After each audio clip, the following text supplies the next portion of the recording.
Hi hello नमस्ते friends. आज के रेल कारवां में आप लोगों का बहुत बहुत स्वागत है। आज की वीडियो में हम जानेंगे कि ट्रेन के गंतव्य पर देरी से पहुंचने पर क्या रेलवे ड्राइवर पर जुर्माना लगाया जाता है। तो आज की पूरी वीडियो इसी के ऊपर होने वाली है।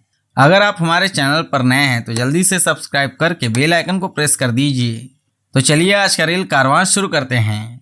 ट्रेन गंतव्य पर देरी बहुत से कारणों से पहुंच सकती है। सब कारणों की यहाँ चर्चा की भी नहीं जा सकती है। बहुत से कारण अत्यंत ही तकनीकी हो जाते हैं, जैसे पथ के बाहर होना। लेकिन ट्रेन यदि ड्राइवर की लापरवाही की वजह से लेट होती है तो ड्राइवर पर जुर्माना से भी कड़ी कार्रवाई होती है। पहला, यदि बहुत ही महत्वपूर्ण ट्रेन हुई तो ड्राइवर को बुक ऑफ किया जा सकता है। बुक ऑफ यानी एयरक्राफ्ट पायलट के हिसाब से डिरोस्टर, जो आप अक्सर अखबारों में पढ़ते होंगे।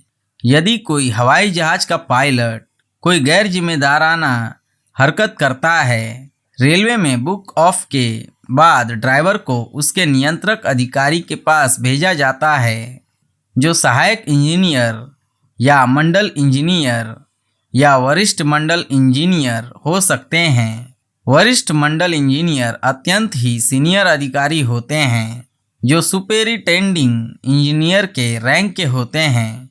कुछ भारत सरकार के निदेशक स्तर के भी हो सकते हैं। ये सीनियर अधिकारी ड्राइवर का इंटरव्यू लेते हैं, लेट होने का कारण समझते हैं। इस इंटरव्यू के बाद यदि ये अधिकारी ठीक समझें तो ड्राइवर को ड्यूटी पर वापस भेजा जाता है। फिर भी इस कार्रवाई में 3 दिन से 10 दिन तक लग सकता है। तो ड्राइवर का उतने दिनों का रनिंग अलाउंस जो हजारों में होता है वो तो गया। यह तो जुर्माना से भी ज़्यादा जुर्माना है। दूसरा, इस इंटरव्यू के बाद यदि ये अधिकारी समझें कि ड्राइवर की कोई गलती है या उसके इंजनमैनशिप में सुधार की ज़रूरत है तो ड्राइवर को 2 से 12 सप्ताह की ट्रेनिंग पर भेजा जा सकता है। तो 12 सप्ताह या 3 महीने का रनिंग अलाउंस गया, जो लाखों में हो सकता है। तीसरा, बुक ऑफ के बाद का इंटरव्यू काफ़ी मुश्किल होता है और अधिकारी को भी काफ़ी तैयारी करनी होती है। बड़े डिवीज़न में एक अधिकारी के मातहत 1000 से ज़्यादा ड्राइवर हो सकते हैं और एक दिन में 2-3 ड्राइवर भी बुक ऑफ के बाद के इंटरव्यू के लिए आए होते हैं। चौथा, कुछ एक मामलों में तो ड्राइवर को बुक ऑफ करके जोनल मुख्यालय भेजा जाता है। चीफ इंजीनियर के पास ऐसा ही एक मामला मेरे पास आया था, जिसमें जहां 4 लाइन मतलब 2 उत्तर दक्षिण 2 पूर्व पश्चिम मिलती हैं, वहीं एक इंजन विफल हो गया था और ढेर सारी ट्रेन लेट हो गई थी। ड्राइवर की जिम्मेदारी तय करने और मामले की तह तक जा सही कारण पता करने के लिए इतने सारे कागजातों का अध्ययन करना पड़ता है, जिसमें घंटों लग सकते हैं। इसकी सूची देखें। पहला, CTR मतलब कंबाइंड ट्रेन रिपोर्ट मतलब संयुक्त ट्रेन रिपोर्ट। इसे हर ट्रिप के बाद ड्राइवर और गार्ड दोनों हस्ताक्षर करते हैं। दूसरा, लोको रिपेयर बुक। तीसरा, कॉशन ऑर्डर। चौथा, कंट्रोल चार्ट। पांचवा, स्पीडोमीटर प्रिंट आउट। छठवा, fault data pack print out. इसके अलावा ड्राइवर का बयान इत्यादि। चीफ इंजीनियर के पास भेजे जाने का मकसद ड्राइवर को दंडित करना नहीं होता है, बल्कि सिस्टम में सुधार का होता है। अब ड्राइवर यदि व्हील स्लिप मतलब बारिश के समय या तेल वाले क्षेत्र में को कंट्रोल नहीं कर पाता है या सिग्नल या सुरक्षा संबंधित कोई कारण बताता है तो जोन के 10,000 ड्राइवर को उसके संबंध में काउंसलिंग की जाती है।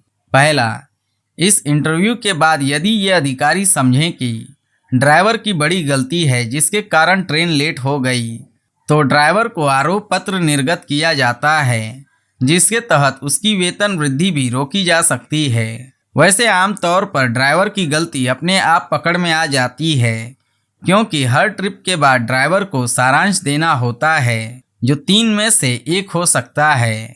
पहला, LOR मतलब लॉस ऑन रन या चलते हालत में समय हास। दूसरा, टाइम मेड अप।